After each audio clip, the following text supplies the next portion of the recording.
Good evening, ladies and gentlemen, and welcome back to another round of the Sim Racing Collective F4 Sprint Championship. Season number 2, of course, takes us to Fuji Speedway, and if you're feeling a slight sense of deja vu, not to worry.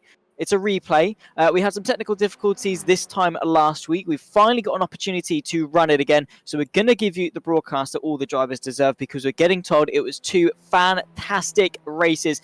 My name is Zach Sweeney. I've got Dean Biggles alongside me in the commentary booth. And you're watching live, of course, along with us here for an enthralling evening of racing action. We won't go through qualifying. We've got 2 races lined up. 15 minutes of race 1 into 25 minutes of race 2 around what should hopefully be a wet and wild at Fuji Speedway. Dean, of course, it's a good opportunity to finally have another go at the shambles that was last week. It certainly is, and we don't know, apart from what little basically first half, and I can't even remember, Zach, really, considering the amount of broadcasting I've done since then, what even happened specifically. We don't know how it happened for the results of race 1. That's for sure. We knew how it was panning out halfway through. We know that there were some changeable conditions and things like that. But other than that, this is going to be a shock surprise for me. We're going to be broadcasting this as if it was basically exactly live as it is, and gives these drivers out there an opportunity to watch how they went, or how we can actually do the broadcasting as well. The only downside to a replay is that we can't replay a replay, so we can't actually go back and have a look what had happened, particularly to any of those drivers. So I'll try to capture the action as best as possible without missing anything, unless any drivers out there going to tell me, on lap 38, there's a big crash at the back or something like that. Okay, go ahead. Please give us that. But aside from that, please don't give us any spoilers. Yeah, I've done my best to avoid spoilers, even so much as to not go to the SimGrid page of the championship and look at the standings, because I know full well that Kieran Sharp, as efficient as he is, has already upgraded them, and I don't want to support the race results. I want this to be a fresh, authentic experience, because it's boring if the viewers don't know what it is, and we do. There is the grid, by the way, after qualifying. Frank Porte-Ruiz, who was the championship leader coming into this round, he's alongside Kieran Sharp on row 1. James O'Reilly ahead of Bobby Moss for row 2. Viadi Rombouts ahead of Gergely Konchaba, that's row 3, ahead of David Santamaria and Guillaume Hamling at the top 8. The Estonian of Kana ahead of Cam Prega, the top 10 ahead of Simon Norton and Quinten van Wingerden, who will keep him company on the 6th row of the field, heading their way in towards turn number 1. Behind that, Grant Miller from Janus Wenzel. Will Ellis rounds off the top 15 ahead of Thomas Martin, who again keeps him company on that run towards turn number 1. Adam Burks, Matt Smith, Jamie Nuttall and Gareth Ronda, the 20th and final driver to take to the field this evening. And as you can see, because and as we found out last week, a very wet start to kickstart race number 1. Yes, exactly. And once again, I was fiddling around last time, as I wasn't used to actually doing the tyres for the first time, because they've just updated that software, luckily. So drivers are gridding up. Of course, it seems to be taking longer than what it did actually when it was live. But trust me, they're loading into the session at the moment. You can see those cars currently at the moment on the grid. And what I'll try to do, of course, is I want to try to show you exactly the tyres. That was the key, because I do recall it is kind of raining a little bit and not raining. Well, it is raining. It's light rain, isn't it, Jack? Yeah, it is. It's that weird crossover. I remember, of course, last week we did see a couple of people sort of alternate between the wet and the slick compound for the start of race one. It does seem to cause a little bit of division amongst what will and won't be the best decision to go for. Of course, for 15 minutes, there won't be a pit stop in this one. There will well be one heading into race two, but this one is a straight sprint to the checkered flag. Two championship contenders then, of course, on the front row as we await for themselves to get underway, albeit 6 days later that we're watching them. It's a bit of a trip back into the past as of sorts, I suppose. And there we go. We do get ourselves up and running then here at Fuji. A lot of tentative starts, of course, because it is very wet, very slippery, and you've got to be incredibly careful as you're searching for the grip, finding your footing in this race. It's Frank Porter-Ruiz that leads into turn one, followed by Kieran Sharp, Rombouts in third, a couple of jostles for position just in the background as well, as they all again find that rhythm, settle themselves in, fight for P4 as well as Rombouts versus O'Reilly. That's the fight that we like to see. Santa Maria as well moving his way into contention as they run their way through turn three. Absolutely brilliant start, actually, considering those conditions. But I can't pull those tyre information up at the moment. It doesn't seem to be working off the replay, unfortunately. But we did have, if I do recall, half the grid there starting on the dry tyres. There's Zachary. There's a spin in the background. Yeah, I think that might well have been Grant Miller. And no, it's Gergely Konshabo. Unfortunately, the Hungarian tumbling down to 20th place on the field. Kieran Sharp feeling the pressure from Viardi Rombouts. Let's see, of course, what the 23 machine can do into the chicane. And Rombouts is going to try and go the long way round. He's going to get muscled to the outside of the circuit, but eventually given space by Kieran Sharp. Here comes David Santamaria into the mix as well. He's going to try and take to the inside. Of course, he's going to have to dance his way the long way round. Kieran Sharp then has the inside line once again, but it's forced back to the outside. Here comes the number 8 machine of Maria into the inside through the penultimate corner. Nicely done as he picks his way into third. And look at this, bringing everybody else to play. Of course, Kieran Sharp now has backed off a little bit there, struggling in these conditions, down 2 places, but still in this gaggle of cars up the road, while our race leader's got a good gap there, a huge gap, about 1 second change there, Zach. Yeah, beautiful stuff for Porter-Ruiz. We're going to take it 3 abreast on the pit straight. This is an incredibly long run, a drag race then of sorts. And who's going to be the bravest on the brakes? But by the time we reach turn number 1, Kieran Sharp all the way to the right should have the advantage. But of course, it's wet, it's slippery, and you don't actually really know how to brake, where to brake.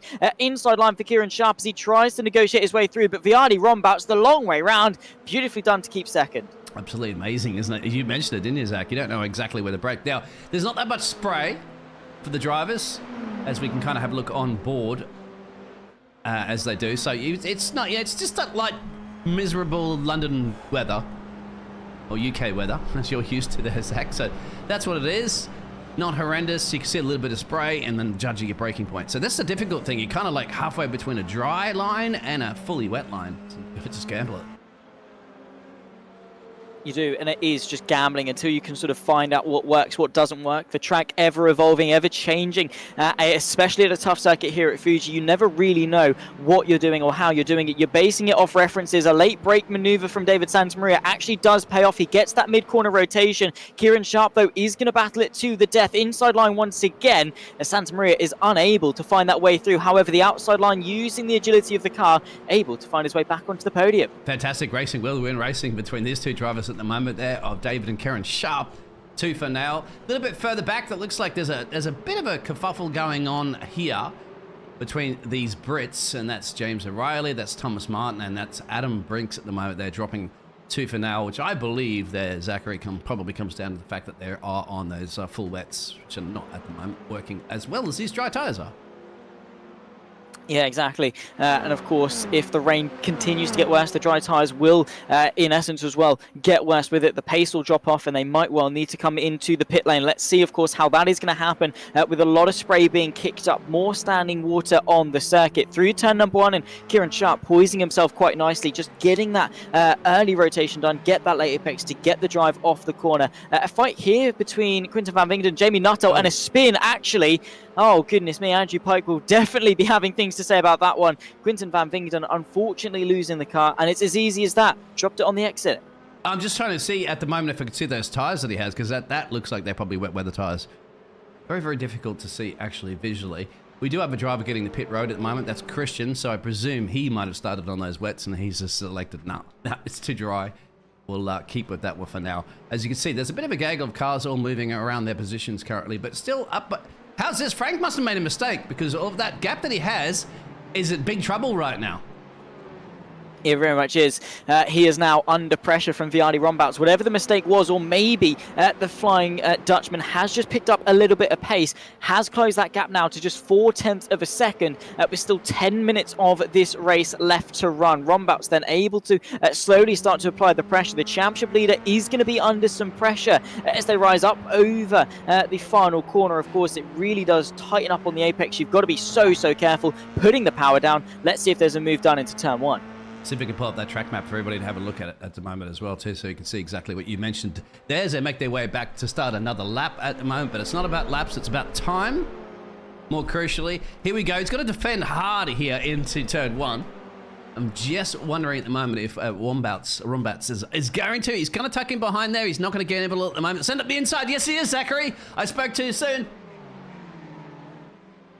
Yeah, he's searching for the gap, change for the lead potentially. Porte Ruiz, though, of course, is not going to give this up without a battle. Goes to the outside. Rombouts then drops back to second place. They fight their way towards turn 3, and it's still, thankfully for him, Frank Porte Ruiz that is able to stay in front. The championship leader still continuing that championship charge. But of course, in the wet weather, any time you spend offline, any time you spend battling, that time loss is then exaggerated. David Santamaria, Kieran Sharp could very quickly be reeled back into contention. You've got to be so careful. But this race, absolutely fantastic. It's brilliant. It's absolutely brilliant. And then everybody else coming to play. There's a little bit of a switcheroo at the back here at the moment there. That's with the other Flying Dutchman. Well, this with the Flying Dutchman. And that's Winter Gurdon, and then Matt Smith. They're going for it too for now. But we want to continue to keep our eyes peeled on the top of the timesheets because 2 little battles are starting to brew, and it looks like we might have had a spin actually from Thomas Martin. He's off the track there. That's the reason why he's dropped down like a 929 stock exchange. But back on track and out of the fence as the sunshine is here, but the rain's still coming down at Fuji.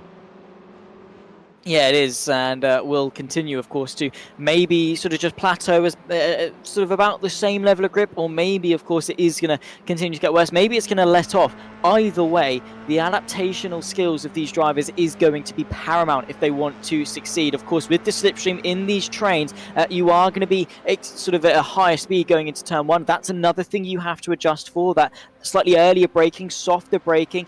These Formula 4 cars, of course, fantastic machines, but no ABS, no traction control on board, and with very slippery conditions, it's very easy for things to go drastically wrong. Into turn 1, and no changes amongst the top 4, but with half the race still left to run, as we see Jamie Nuttall versus, of course, Simon Norton into turn 1 as well. There's Jamie Nuttall, of course, a previous champion of the TSRC PC GT3 series back a couple of seasons ago. He picks his way into 7th, with Will Ellis fighting with Matt Smith and Quinton van Vingeren, of course, moving his way into the top 10. Getting the job done, and the classic overtaking, that's what I love about this track. Of course, I mean, overtaking, you can still see the spray at the moment from the man running in P2, the number 18 machine. He's up 3, and he has the teammate, of course, of Frank that's leading this race right on his gearbox there, and lurking the background, of course, the boss man, Karen Sharp, who's watching this, as with everybody else, and has posted out there, what conditions do you prefer, dry or wet? Get your polls in. Yeah, indeed. So, gonna let us know what you're thinking in the YouTube chats, of course. Thank you for watching. Give us your thoughts, feelings, queries, questions, whatever really tickles your fancy. Just don't ask us how this race ends, because we promise you, we don't know. Personally, I think it's a bit of both. I quite like a bit of a wet race. Definitely does open the door for a bit of fun, and definitely showcases some adaptability. I've not yet driven the rain in iRacing. However, Santamaria is proving to be a master of it, picking his way past Viardi Rombouts. These two came to blows a little bit earlier on, and they still have their squabble to be decided. It wasn't enough of a move then for Santamaria to pick his way up in a second place. Porte Ruiz still leading the way, just under 7 minutes of this race to go. Maybe we could see Santamaria go for a move into turn 1. Yep, this is what it's looking like currently at the moment, because we saw that before for the race lead earlier, and wait to the last of the late breakers, and here you go, close your eyes, hang on, and just pray you can stop it in time. And then more on the exit here, don't you? There's enough space allowed there. You can see side by side Will racing. Get on the power, get on the accelerator, but the problem is you're going to be on the outside. So in the inside lane now becomes the Dutchman. What can he do to hold off? Let's see, it's enough for now. Through turn 3, is able to just edge himself ahead. This long right-hander must be so demanding in the wet conditions as the car just wants to push on and on and on. Then you have to tuck it back all the way to the right-hand side as to open up the next corner. Thankfully, everyone's been able to do so. Still incredibly close and competitive. This is what we're in store for then, ladies and gentlemen. Santa Maria in third ahead.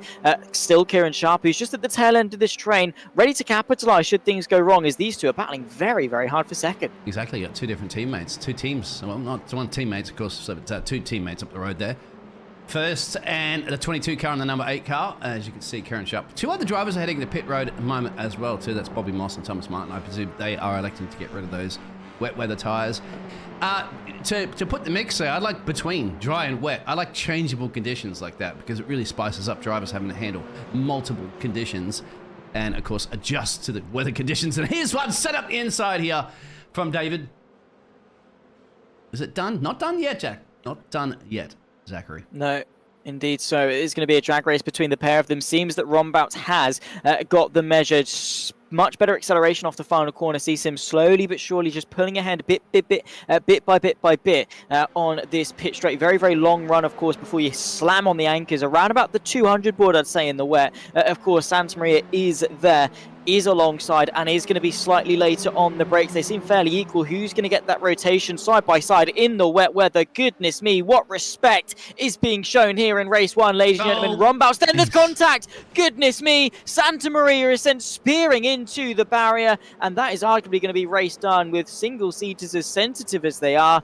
An unfortunate end to what was a brilliant battle. I think you spoke too soon, isn't it? It wasn't it, Zachary?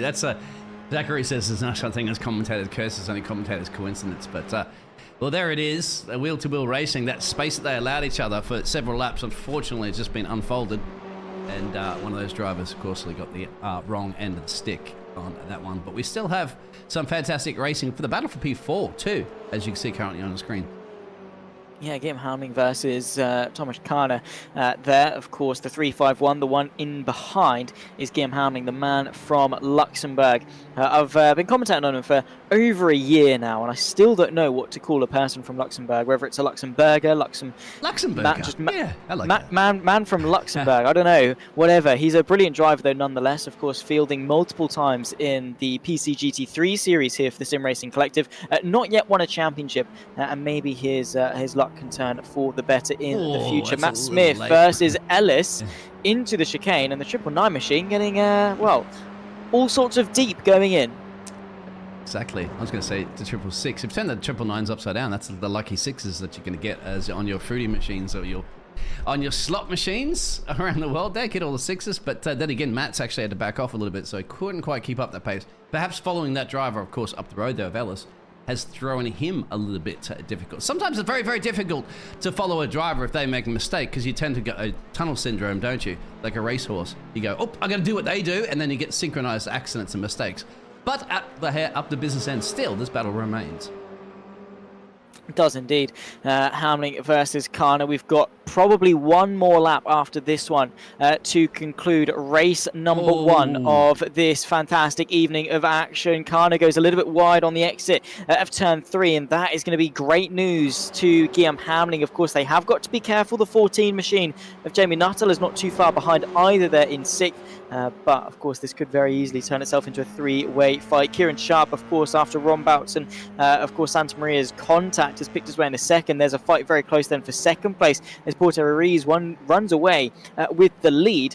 Kieran Sharp, though, doing quite nicely again, taking the back seat through that battle. And, in fact, it's actually paid off for him in the long run. He's there in second. It's dry now, too. Oh, at some parts of the track, it's actually almost bone dry. And the other parts of the track, you can see there's still a bit of spray. So drivers going to start exploring it. I'm not saying fastest laps coming out of anybody, particularly at the moment there. You think with absolutely, running on empty and with the track drying up a little bit, you should see some cranking times at the moment, but you'd have to say old Frankstar up the road there should have race 1 done and dusted as long as it doesn't make mistakes. But the battle for P2 is right here, right now, and see if Rombouts can get anything on the boss man, Kieran Sharp. Boss man, Kieran Sharp, watching as well, too, probably going, he knows what's going to happen. We're going to find out. Yeah, we got told to look out for him in race 2. Of course, he goes very defensive to the inside, or he went very defensive to the inside towards turn number 1. The 18 machine, of course, stuck to the outside. The final lap of this race then, and look at that from Viali Rombout, able just to catapult himself to the outside. Kieran Sharp leaving way too much space on the left. Just pretty much, it looked like as if he just allowed Rombouts through. Of course, he's still securing that podium. Good points for him in the championship, but still going to be losing some to Frank Porter-Ruiz out in front. So he has got to be incredibly careful when it comes to that championship, because there are only a limited number of rounds in this fight, and he does want to make sure that he is getting as close as possible to that run.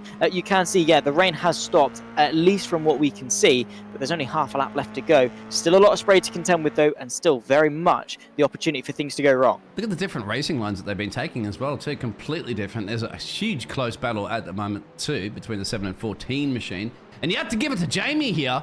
If he could do this, he's going to gain 15 places. And I tell you what, that's not a bad race. In fact, he'd be your driver of the race itself. I was going to say driver of the day. He's been up with another race coming up. But they're going for it, too, for now. I don't know, Jamie. Oh, and I spoke too soon. That's a commentator curse on me there, Zach. Uh-oh. So that's all those positions gained, unfortunately, are undone right now. But then again, you can't take it away from the man who did gain those 14 places up to that moment. Exactly that. He drove a fantastic run, but out of the final corner, we'll follow our leader, championship leader as well. Frank Porter-Ruiz from pole position has conquered the torrential rain here at Mount Fuji. He comes across the line first. He is victorious for race number 1 of the TSRC F4 Sprint Championship. Round number 4, of course, takes us here, and being a fantastic battle that was all the way through. Viali Rombout, Kieran Sharp complete the podium. Very, very close start. A shame for Jamie Nuttall, of course, off the back a couple of weeks ago at Snetterton for round number 1, where he got that double victory, of course, kickstarting the championship in fantastic fashion, but still up 12 places at the end of things, despite a last lap collision. And that's the thing, isn't it? You cannot be safe, even when you are just corners away from the finish. No, as well. And remember, they had a car, at least a lap car, to navigate through, and that's very difficult as well too in this windy, twisty circuit, as you know. And that lap car thankfully got out of the way, but that could really throw a spanner in the mix, and luckily didn't throw a spanner in the mix when it comes to Frank Porter, who has done it, and we'll get those results up for you because I don't have to really wait anymore, my friend, because that's the beauty of a replay. We can show you those results from Heat 1 right now. Exactly that. Well, let's take a quick look as to how things racked up then before we work our way into the 25 minutes of race 2. Frank Porter-Ruiz extends his charge at the top by 5 points ahead of Viali Rombouts and Kieran Sharp that complete the podium. Thomas Carner ahead of Simon Norton.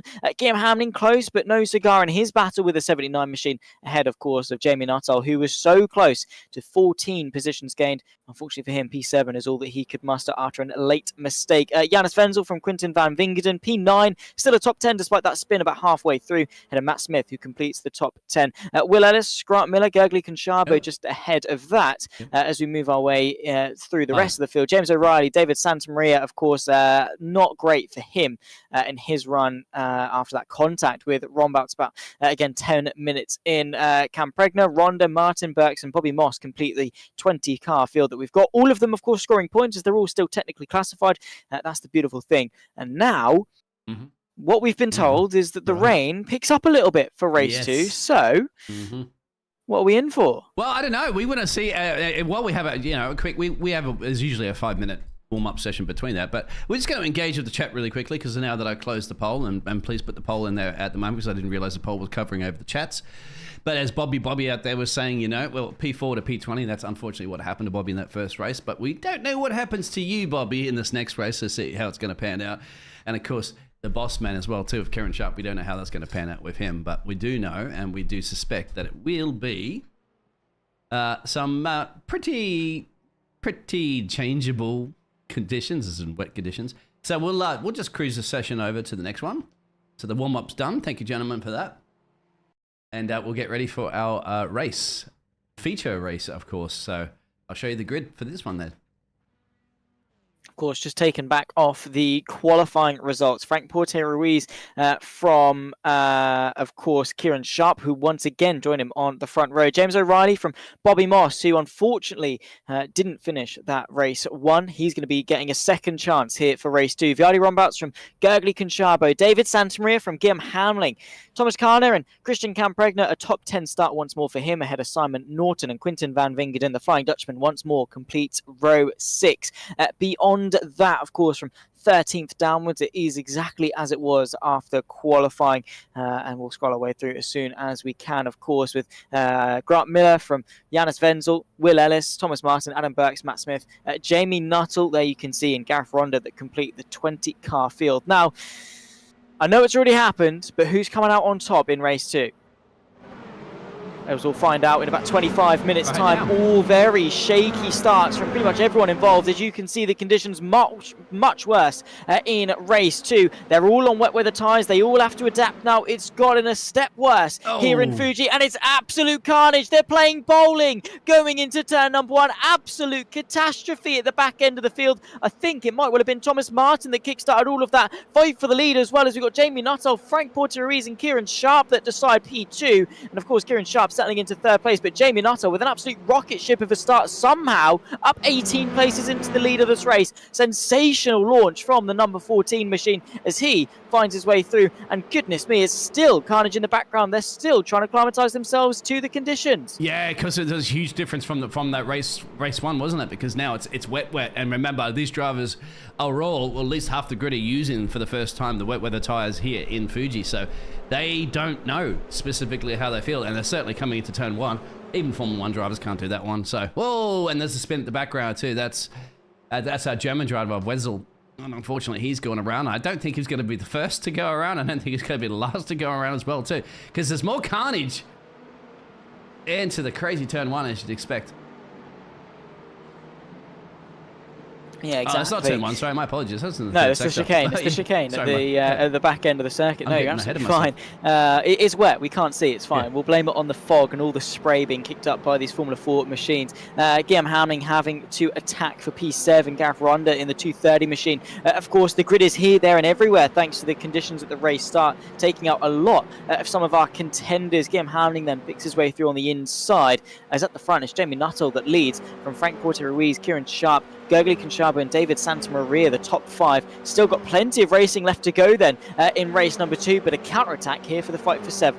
Yep, absolutely. And there's other battles brewing a little bit further at the moment too, back in 11th and 12th and so forth. Not too much at the race lead just yet. But here's Bobby Moss. So, but unfortunately, Bobby Moss again for the Nigel Mansell fan club, and we love that number 5 is alive. Old Williams livery. He's holding on tight here with Matt Smith. We've had 3 drivers hitting the pit road, and who's that's gone off? That's, the Dutch driver of Quinten. And he has to wait for these drivers to come back around too, and that's, basically a put yourself almost plump last. We have a few drivers in the pit road. Have a look at here at the moment, the Austrian, and there's almost a power slide into the Austrian. That's Thomas and Christian. Yeah, got very, very close. Then did Quinten van Wingerden to some calamity, but thankfully was able to just get himself stopped, rejoin the circuit, and get on with it. Of course, they have enough, because they're fixed setups, they are basically stuck on 15 minutes worth of fuel, of course, because you can't adjust that, basically, with the setup. Bit of a lock up there from Frank Porte-Ruiz going into the chicane, but all is good for him. Got to be so careful of these puddles. But because of the fixed setup, that means they only have 15 minutes of fuel coming into race 2. Goodness me, lock of the rear brakes for Frank Porte-Ruiz. He's then been spun round through the right-hander. That is disastrous for the man that dominated race 1. Such a simple mistake to make. And of course, let's see if he's able to recover with that strategy. And of course, with the adjusted fuel loads, that he will have to make a stop at some point. But yeah, not great for the championship leader. Yeah, and with stopping, of course, you can change those tyres over if you think it's going to be dry enough, but it's not. You can see there's puddles absolutely everywhere. And this is the thing. You got to give it to Jamie here. He's a wet weather master. You saw his performance, right? It was magical going through. He was gained the most amount of places in the first race. And look at the gap he has currently at the moment. Just at the fastest lap as well. He's got almost a 4-second gap to Kieran Sharp, of course, because we saw that spin just before from the man that was challenging him. But I think that's the thing, isn't it? They're trying to keep up to this man. And he's a wet weather master.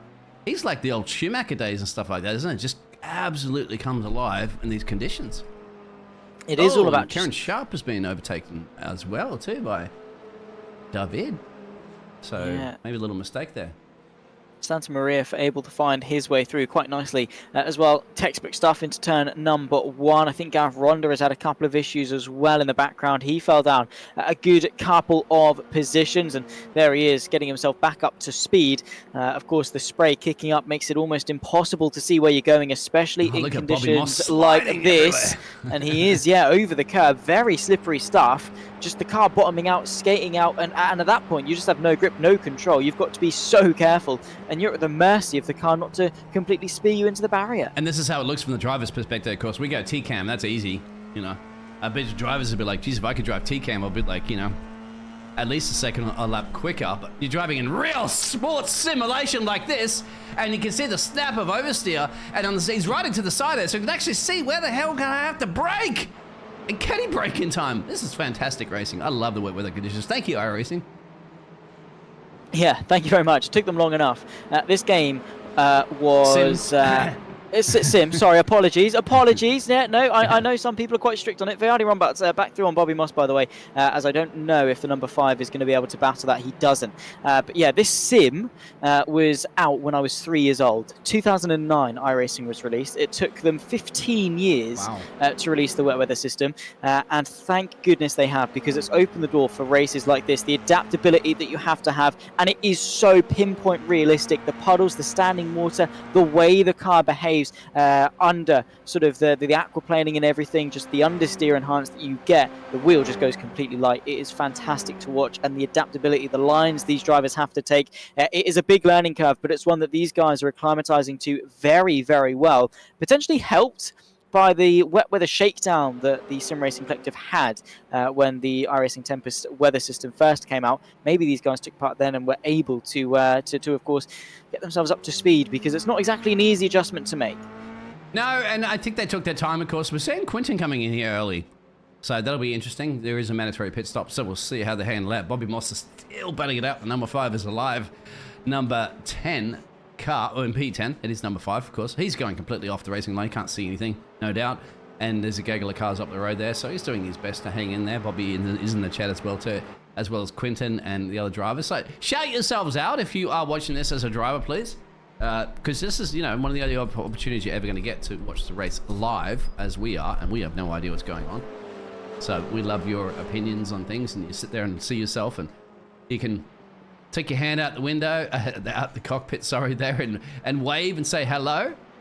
But at the moment, these two, well, so the 8 and 22 car, Lighter Stone, you know, their teammates are going to work together. Karen Sharp had unfortunately had yielded that position, down 2 currently at the moment, but he's got plenty of time to go there, Zach. Yeah, exactly, and that's the beautiful thing about this 25-minute race. While it is still firmly a sprint race, you've got 10 extra minutes on top of what you had in race 1. There is still time to be had, and especially in wet weather, if you can just maintain your consistency, lap by lap, you're going to be adjusting and learning new tricks, how you can manipulate the brake pedal, how you can adjust the steering, your throttle response on the exit as well. All these things you're adapting to and learning and getting into that rhythm. You can very quickly chip away at some gaps if you've got the time and consistency, especially if the top 2 in front of you, of Santa Maria and Puerto Ruiz, start battling late. Send them from the 22 machine. Is he going to be able to get that one stopped into turn 1? No. Big slide as he lets off the brakes. He's done well to hold it, but over the AstroTurf, and he slips and slides his way around, settles back into P3. But a good attempt nonetheless. I was one of those team orders. I thought there might have been a little lift and let them through. No, that doesn't look to me at all that there's team orders between these 2 drivers. From the same nationality, once again, what is that nationality, Zach? Because I never get that in my head properly with that flag.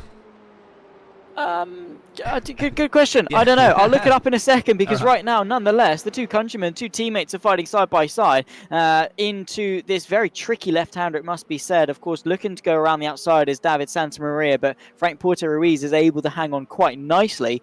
But now the fight back is on. These two, no love lost between the 2 teammates. No, you want to battle it out. Go for it, of course. You want to be who's the number 1 driver. That's the key, isn't it? Who is the number 1 driver? Of course, points will dictate that at the end of the season. But for now, fantastic. Watch those puddles, as you'd mentioned there, Zach. They can get you in a bit of trouble. And at this point, you got to be also concerned. If you're a team boss at the moment, be like, all right, gentlemen, just like you saw Ferrari of recently in Formula 1. You're nervous. Don't take each other out. Keep rule number 1. Other than that, go for it. Pretty much is the name of the game. Just be careful out there. It's so difficult or so easy for, I suppose, for things to go wrong. It's definitely not difficult for things to go wrong, especially in the world of racing. I have just taken a quick Google, by the way. Right. There are 2 flags it could be. They could either be from Andorra or they could be from Moldova. I'm going to take a guess and say that Andorra, which I think is a country that's between France and Spain. I think it's a little one on the border. I'm not sure. I did pass geography. I got an A star in my GCSEs, but I did not study Andorra, so it's fine. We won't go into that as What's a commentator. the capital of Australia? As we're seeing somebody go on the pit road at the moment, I think that's Christian. Yes. Oh, that's a difficult pit lane. We forgot about the pit lane entrance as well, too. It's not the easiest. What's the capital of Australia there, Zachary? If you studied geography, as well, seeing Karen Sharp flashing there for a second as well, too, which is mimicking exactly the brief DC connection that they will have. Let us know in the chat, please. Come on, you have to know in the chat where they're from, the drivers. And I want the answer to that question about too. About you bloody Googling it. Of course it's Sydney. Oh, goodness me, we'll get back to that in a second. Kieran Sharp goes wide. No, it's Canberra. I know it's Canberra. You said it's Sydney fine. first. I was messing with you. Sorry. No, I know. I was going to say, it's obviously Sydney. Of course it's Sydney. Why wouldn't it be Sydney? No, Everybody it's says Canberra. Sydney, believe it or not. Anyway. It's the same as, it might not be everyone, but initially, back in the day when I was a wee little lad, I used to think New York was the capital of the USA before I quickly learned that it wasn't. It was Washington, D.C. I don't know if anyone else had that other issue. But, what was the original that capital of the United States? There you go. It was Virginia, was it? Maybe? No, I don't know. I watched Hamilton, but how the hell did you pass your geography? Anyway, it's fun. Just because you lost the War of Independence, but we're not seeing any loss of Karen Sharp. Battling it out tooth and nail at the moment. He's yielded 3 positions currently at the moment, Zachary, but the boss man is not giving up at a fight. He's sitting there at the moment watching, going, all right, I remember this a week ago, halfway through the race. What? Sorry? What? What? A week ago, halfway through the race, what?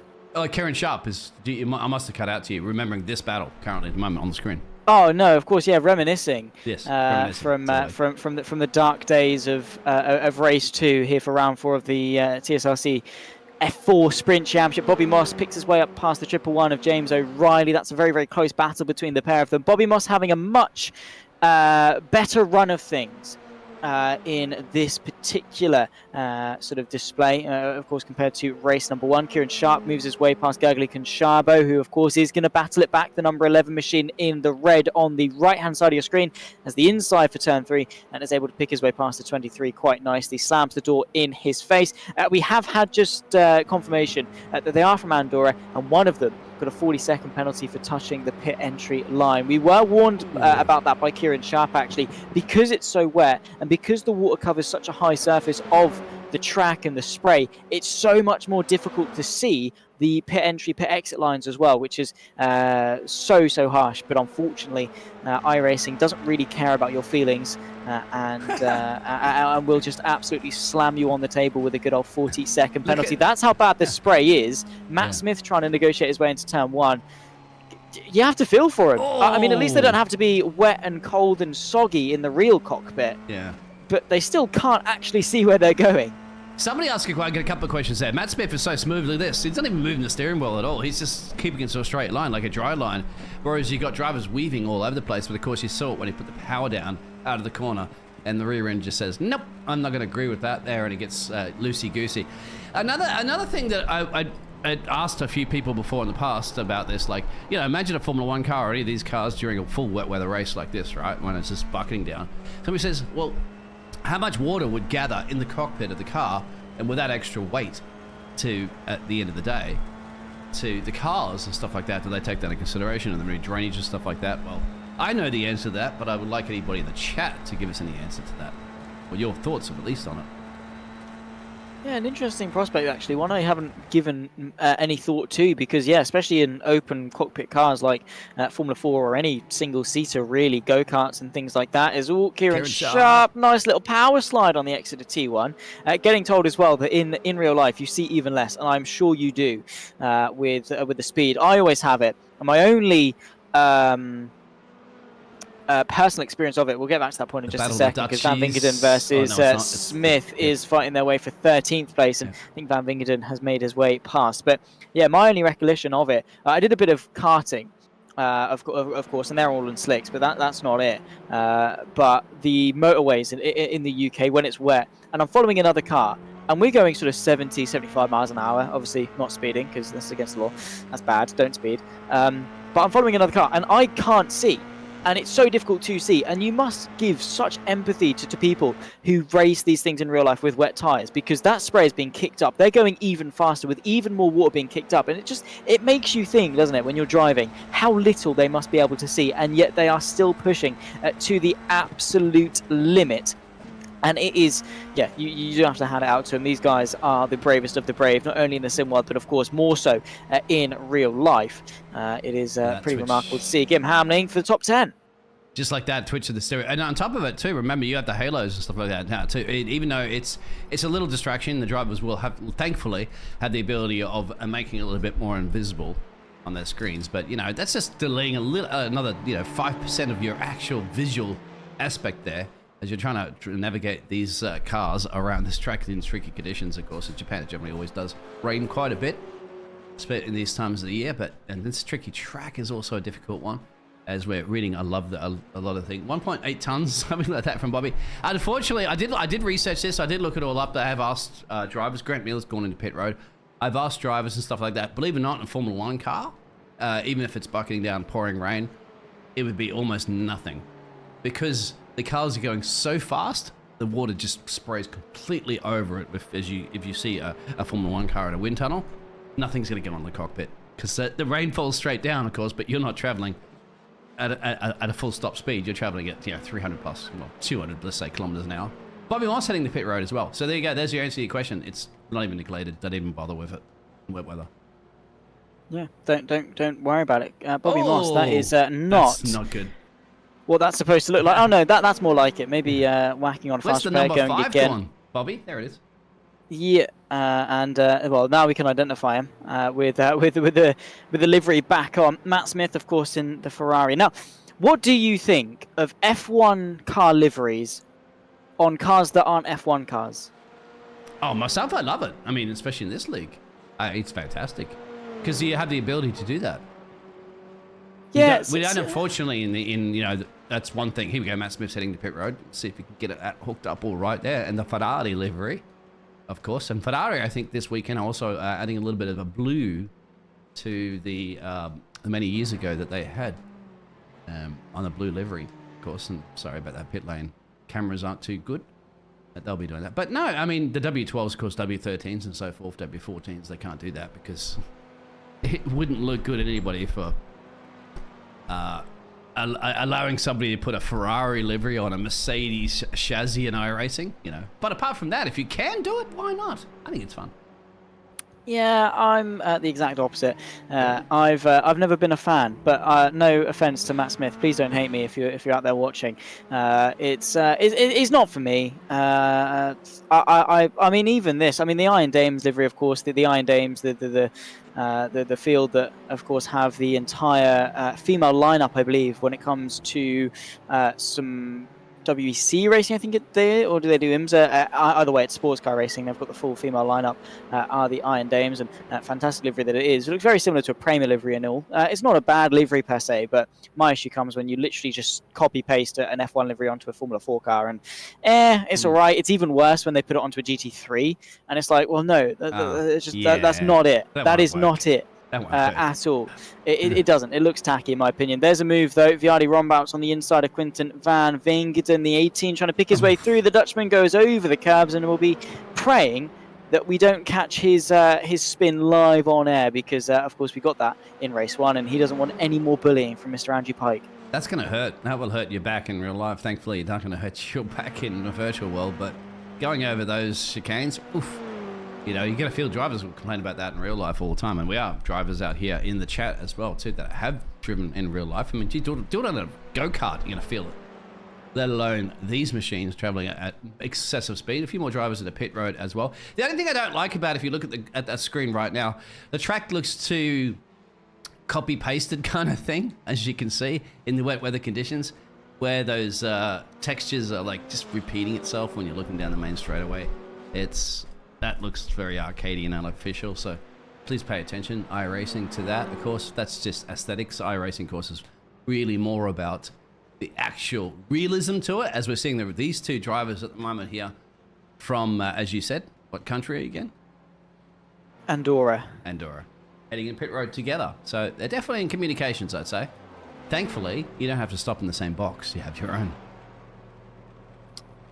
Exactly. Thankfully for that, there's no double stacking here. And, by the way, I was right. Andorra is right on the border of France and Spain. I know my stuff. Oh, this is a slow pit stop here from Frank. I didn't know the flag, and yeah, maybe it hugely is slow. because no, of course he had a 40-second penalty. Don't forget. That's correct. Yes. For touching the pit entry going in. So unfortunately, while amazing as this country is and as amazing as the flag is, his pit entry skills maybe not so much, as he is now forced to spend 40 seconds in, and that is a huge backwards step for the championship leader. David Santamaria then might well be the one to take the helm at the top, of course, in that fight for second place, because Jamie Nuttall absolutely running away with things. Frank Porter Ruiz finally able to release himself from his pit box. He'll get back out onto circuit and, well, be praying that it's not too big of a damage, that he's maybe able to recover from it with just 4 minutes left to go in this race. Yeah, and I'm surprised actually the huge gaps that have formed really on the track. He is the race leader at the moment. We haven't seen too much of him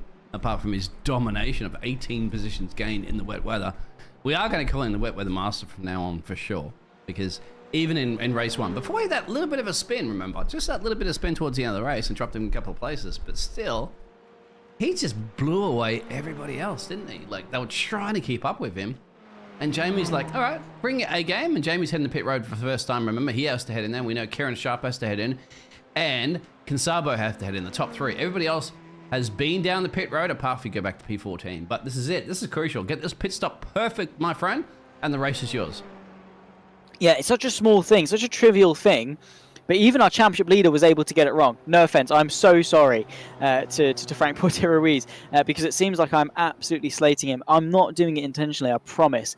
It is purely because it is so easy for things to go drastically wrong, even if you are the top level of racing driver. Jamie Nuttall pulls in, quick smash, and out he goes. Of course, they can extend the fuel ever so slightly because you're using less of it in the rain. You're less aggressive on the throttle. You're a bit softer on the braking. You are overall using less fuel. So you can extend the fuel tank a little bit. Unfortunately, not quite enough to get to the full extent of the field. And Kieran Sharp, yeah, you're right, up onto the jacks. Yeah.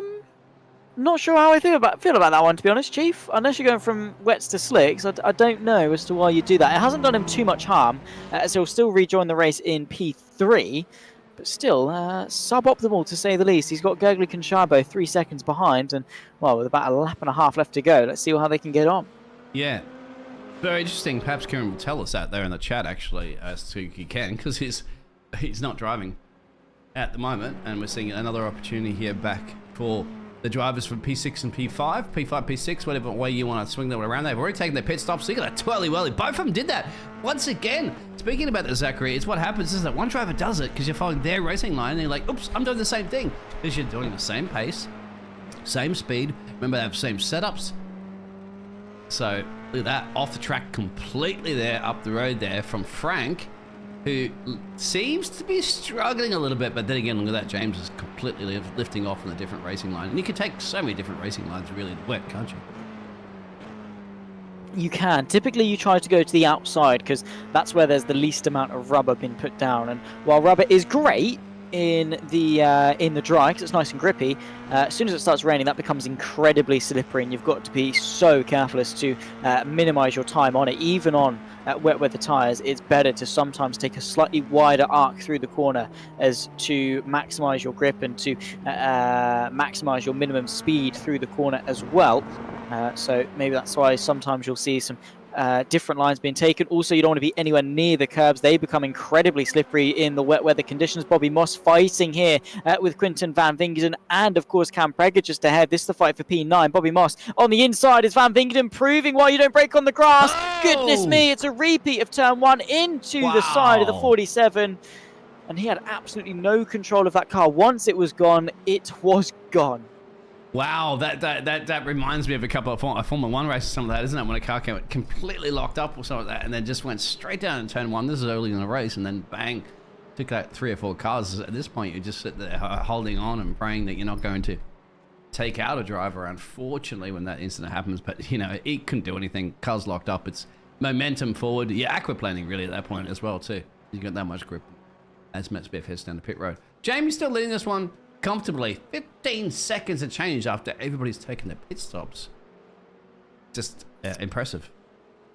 It really is. Of course, he has got one more sector left to go in this race. Jamie Nuttall will lead on the final lap. We tick over 25 minutes and, well, this man right here has been dominant since the start, trying to re-kickstart that championship campaign. Came into this race, I believe, P3 in the championship standings, a double win in Snetterton, a couple of lackluster results amongst rounds 2 and round 3, but he's bouncing back for round 4. Not the best of qualifyings by any stretch of the imagination, but he has been the wet weather master. He has tamed the mountain that is Fuji, and he rounds the final corner. A long way to go still before he reaches the checkered flag, but what a race it has been from Jamie Nuttall. The consistency, the adaptation, all the skills that perfectly craft a champion, particularly one in the wet weather. The checkered flag will wave.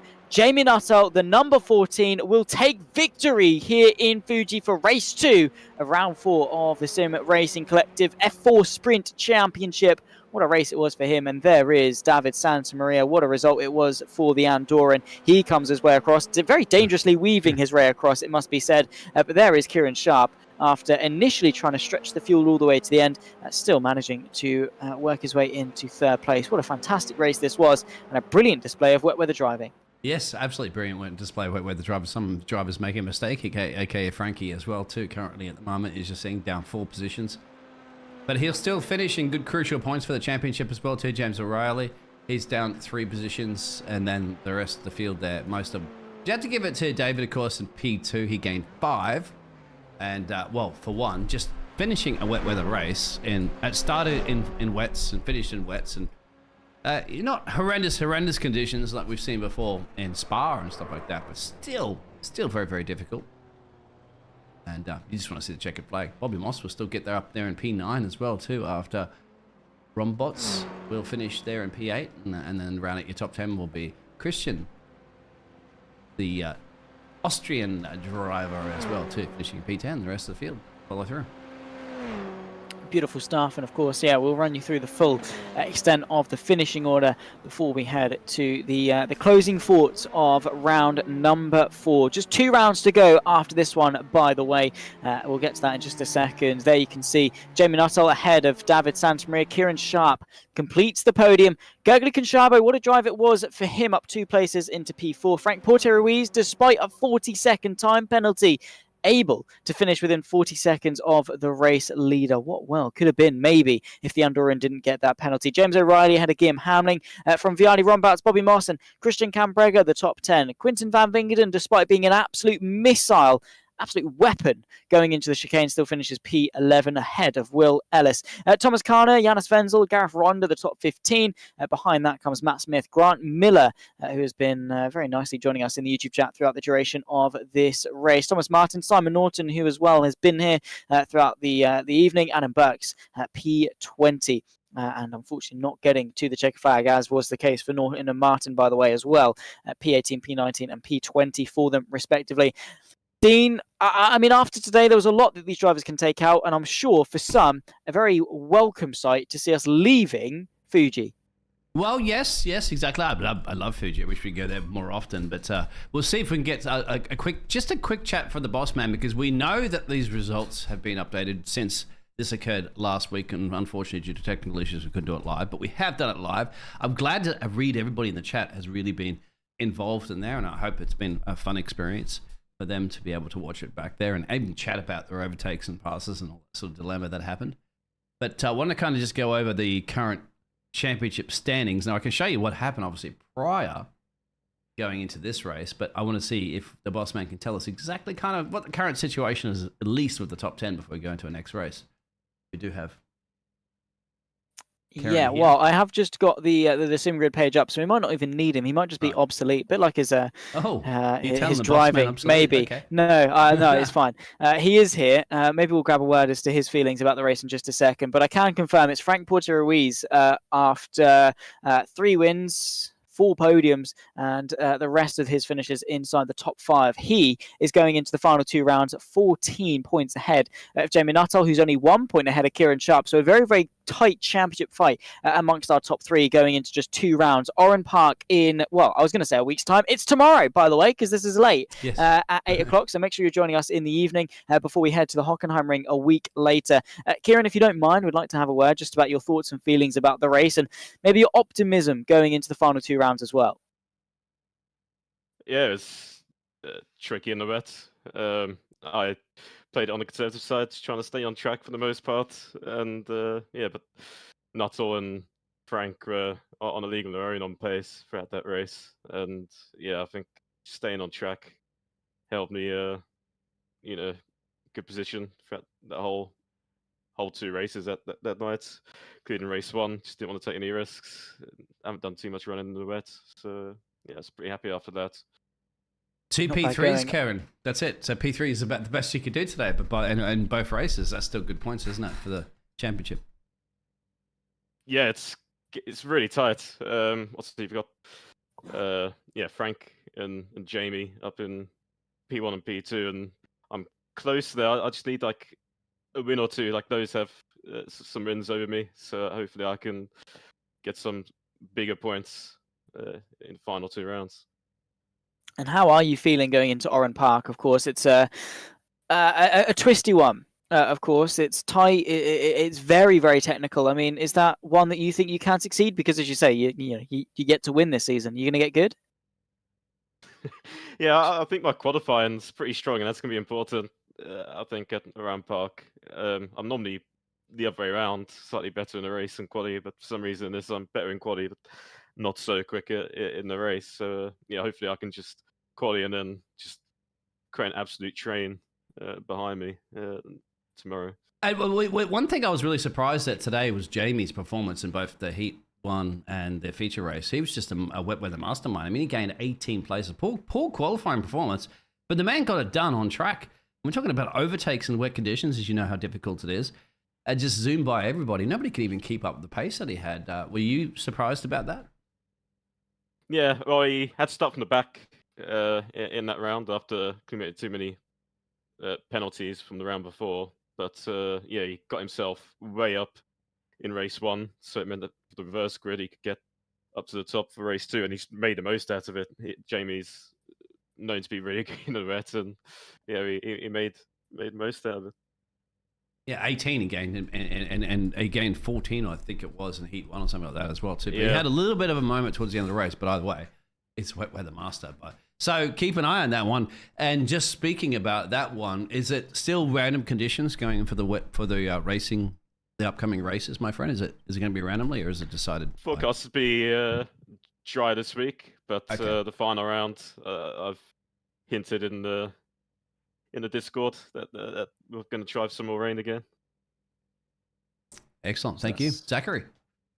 It's really going to spice things up, I suppose, going up into the final 2 rounds. Of course, you short and sharp when it comes to TSRC. I always go to say the TSRC, but it's fine. It's still not a habit I've got myself out to. Thank you, of course, for coming to chat with us, Kieran, when it comes to your results. Hopefully, it'll be some more good news for you tomorrow, which, by the way, ladies and gentlemen, you should be tuning into. I know we've just had a round today, but that's good news for you. You don't have to wait so long. Tomorrow, same time, of course, 8 p.m. for those in the UK. Translate that to wherever you are around the world. You are not going to want to miss as the Sim Racing Collective F4 Sprint second season takes the penultimate round when we head down under to Oran Park, of course. My name has been Zach Sweeney. Dean Biggles alongside me in the commentary booth. We thank you all for watching. We'll see you tomorrow. Goodbye for now.